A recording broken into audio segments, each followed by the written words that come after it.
नमस्ते, मैं श्रीमती गीता गायकवाड़, शासकीय नवीन प्राथमिक शाला कचना, संकुल जीजाम गाँव है और ब्लॉक कुरुद, जिला धमतरी, छत्तीसगढ़ में पदस्थ हूँ। मुझे 15 साल की अनुभव है और मैं एमए तक की शिक्षा प्राप्त की हूँ और डीएड की डिप्लोमा प्राप्त किया है। मुझे 15 वर्ष की अनुभव है और फिलहाल मेरी कक्षा में अभी वर्तमान स्थिति पर 49 बच्चे दर्ज हैं। मेरी जिला की विशेषता ये रहा कि मेरी स्कूल से जिले से 25 किलोमीटर दूरी पर स्थित है। धमतरी को धर्म नगरी के नाम से भी जाना जाता है। छत्तीसगढ़ की जीवन रेखा कहलाने वाली महानदी का उद्गम स्थल सिहावा पर्वत से गुजरती हुई धमतरी छूती हुई निकलती है और इसी महानदी के तट पर एक विशाल अंगार मोती माता विराजमान है, जहाँ पर लोगों की आना जाना और कहा जाए तो पूरे साल भर श्रद्धालुओं का जमावड़ा लगा रहता है। मान्यता है उस देवी का और यहीं पर गंगरेल बांध का निर्माण भी किया गया है। यह बांध पर्यटकों का दर्शनीय स्थल भी है। शासकीय नवीन प्राथमिक शाला कचना, संकुल जीजाम गाँव है और ब्लॉक कुरुद, जिला धमतरी, छत्तीसगढ़ में पदस्थ हूँ और फिलहाल मेरी कक्षा में अभी वर्तमान स्थिति पर 49 बच्चे दर्ज हैं।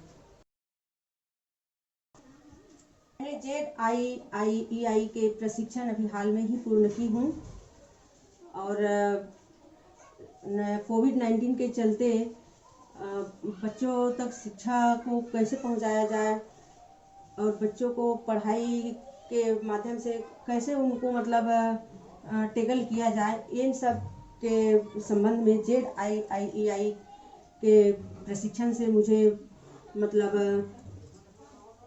बहुत आसान हुआ है कि किस टाइप का बच्चे को पढ़ाया जाए। ऑनलाइन क्लास और ऑफलाइन क्लास में गतिविधियां को खेल खेल में कैसे सिखाया जाए, ये श्री अरविंदो सोसाइटी के द्वारा संभव हुआ है।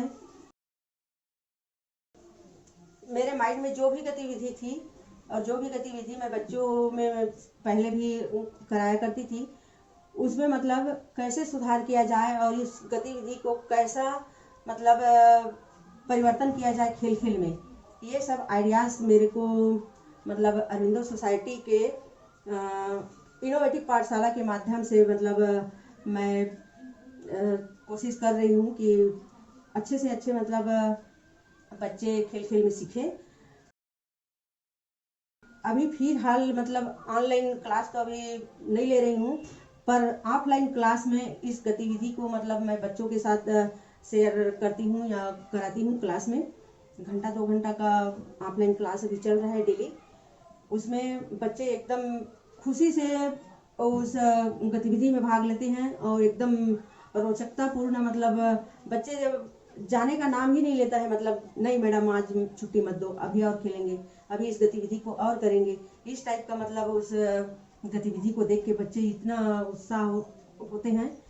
तो ZIIEI ट्रेनिंग के बाद मुझे ऑनलाइन ऑफलाइन क्लास लेने, संचालन करने में, मोहल्ला क्लास संचालन करने के दौरान गतिविधि कराने में काफ़ी मदद मिल रही है।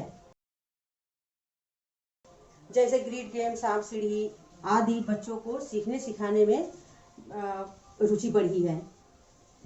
बच्चे गणित, अंग्रेजी जैसे विषयों पर रुचि ले रहे हैं और यह शून्य निवेश नवाचार बहुत प्रभावशाली रहा और इस संबंध में श्री अरविंदो सोसाइटी को मैं धन्यवाद ज्ञापित करती हूँ, जिसमें श्री पवन द्विवेदी सर जी द्वारा, राजेश सर जी द्वारा बहुत अच्छे से गाइड करते हुए ट्रेनिंग दिया है और हमारी जो भी गतिविधि कराने में जो भी प्रॉब्लम आती थी उसे हम शेयर करते थे और उस का निराकरण ये सर जी द्वारा दिया जा रहा था। और अभी भी हम फ़ोन में भी बात करके हम पूछ लेते हैं कि सर इस गतिविधि को ऐसा और कैसे किया जाए, तो सर बहुत अच्छे तरीके से बताते हैं और बच्चे को भी हम उस गतिविधि को सर के गाइड द्वारा जब हम स्कूल संचालन में हम करते हैं और कराते हैं तो बहुत अच्छे से मतलब बच्चे लोग उस गतिविधि को खूब ही करते हैं। अरविंदो सोसाइटी के श्री पवन द्विवेदी जी द्वारा मार्गदर्शन मिलता रहा है और मैं आशा करती हूँ कि और हमें गाइड करते रहें और सलाह मशवरा देते रहें। अब बच्चे इनोवेटिव पाठशाला ऐप के सुझाए गए एक्टिविटी को मज़े से कर रहे हैं और बच्चों के लिए सीखना सिखाना आसान हुआ है। कुछ गतिविधि में सुधार किया है, मतलब उस मोड़ को जैसे मैं शॉर्टकट में जो हम लोग जो ऐसे बच्चे बचपना में खेलते कूदते हैं उसी तरह जो हमने हमारी बचपन की ओर मतलब अग्रसर करती है और उस बचपन की खेल को अगर गणित के विषय में या अंग्रेजी के विषय में वर्ड को जैसे संख्या मुकुट को बच्चे के माथ में या ऐसे लगा दिए रहते हैं रस्सी के द्वारा और उसमें कुछ संख्या लिखे रहते हैं, उसमें रेस्टी या छुआ लुकौला ये सब चीज़ खेलते रहते हैं और बहुत मज़े से भी खेलते हैं। तो खेल खेल में बच्चे अच्छे से सीख रहे हैं। ZIIEI ट्रेनिंग के लिए मैं श्री अरविंदो सोसाइटी को सादर धन्यवाद ज्ञापित करती हूँ। धन्यवाद। जय हिंद, जय छत्तीसगढ़।